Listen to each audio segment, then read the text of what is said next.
क्या सरकार ने पेट्रोल पंप्स पर डीजल और पेट्रोल की बिक्री को लेकर नए नियम लागू कर दिए हैं? कई लोगों को लग रहा है कि क्या देश में डीजल पेट्रोल की कमी हो गई है, क्या राशनिंग शुरू हो गई है और क्या अब आम लोगों को भी सीमित मात्रा में ही तेल मिलेगा। चलिए पूरा मामला आसान भाषा में समझते हैं। नमस्कार, आप देख रहे हैं टीवी 9 का खास शो पैसा, पॉलिसी और पब्लिक। मैं हूं अरुण सिंह।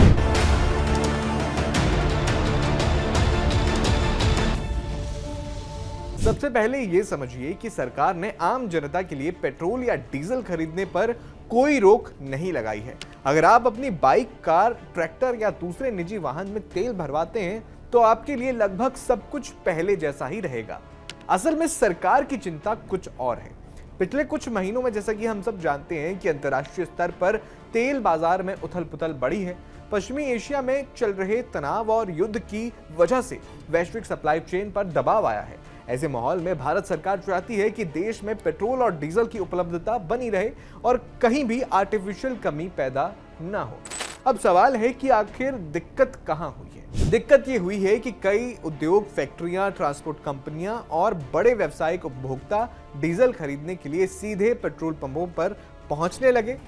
वजह थी कीमतों का अंतर।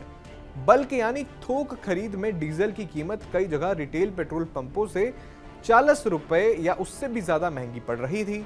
ऐसे में बड़ी कंपनियों ने सोचा कि जब पेट्रोल पंप से सस्ता मिल रहा है तो वहीं से खरीद लेते हैं।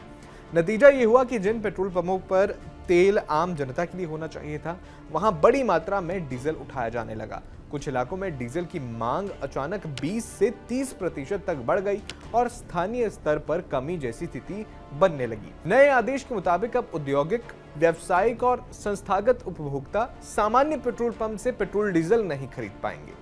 उन्हें निर्धारित बल्क सप्लाई चैनल से ही तेल लेना होगा। इसके अलावा एक और नियम लगाया गया है कि किसी एक ग्राहक या वाहन को एक दिन में 200 लीटर से ज्यादा डीजल नहीं बेचा जाएगा और पेट्रोल पंप से खरीदे गए डीजल को आगे बेचने पर भी रोक रहेगी। अब सबसे बड़ा सवाल यह है कि क्या आम आदमी को परेशान होना चाहिए? तो इसका सीधा जवाब यह है कि नहीं।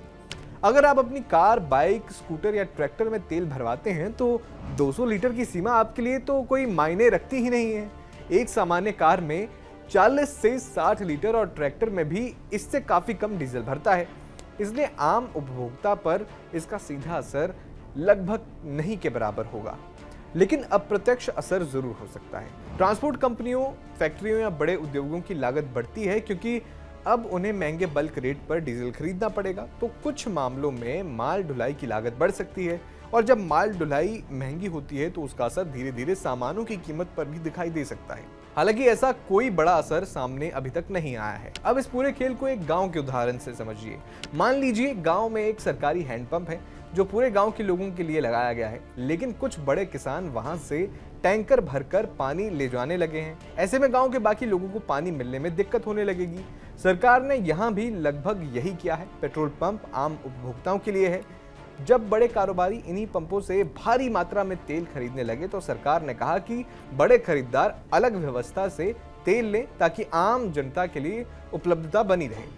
अब एक और बात यहां समझना बहुत जरूरी है। सरकार और पेट्रोलियम मंत्रालय लगातार कह रहे हैं कि देश में पेट्रोल और डीजल की कोई कमी नहीं है और यह फैसला घबराहट में नहीं है, क्योंकि एहतियात के तौर पर यह फैसला लिया गया है ताकि भविष्य में किसी तरह की समस्या पैदा ना हो। तो कुल मिलाकर यह फैसला आम जनता को तेल देने से रोकने के लिए नहीं, इसका मकसद है बड़े औद्योगिक खरीदारों को रिटेल पेट्रोल पंपों से दूर रखना, जमाखोरी रोकना और ये सुनिश्चित करना कि गांव शहर के आम लोगों को पेट्रोल और डीजल आसानी से मिलते रहें।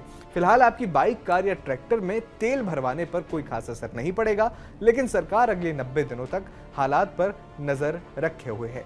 आपका इस पूरे वीडियो पर क्या कहना है, हमें कमेंट बॉक्स में जरूर बताएं।